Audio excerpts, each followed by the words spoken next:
मराठीनं बोलणाऱ्या रिक्षा चालकांवर ठाण्यात कारवाई।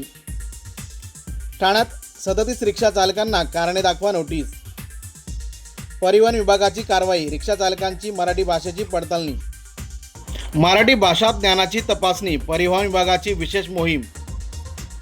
मराठी भाषा न बोलणाऱ्या रिक्षा चालकांवर आता परिवहन विभागाने कारवाईचा बडगा उगारलाय।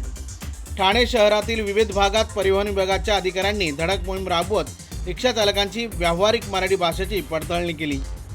या मोहिमेदरम्यान मराठी प्रवाशांशी संवाद साधताना आल्याचे आढळून आल्याने 37 रिक्षा चालकांना कारणे दाखवा नोटीस काढण्यात आल्या आहेत। दरम्यान ठाणे स्थानक, वागले इस्टेट, माजीवाडा, खोपट, कळवा आणि भिवंडी परिसरात ही मोहीम राबवण्यात आली।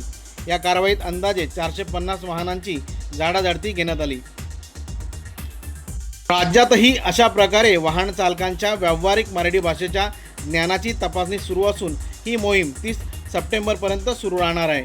मराठी भाषेचा वापर आणि प्रवाशांशी संवाद याबाबत परिवहन विभागाने घेतलेल्या या भूमिकेमुळे आता रिक्षा चालकांमध्येही चर्चेला सुरुवात झाली आहे।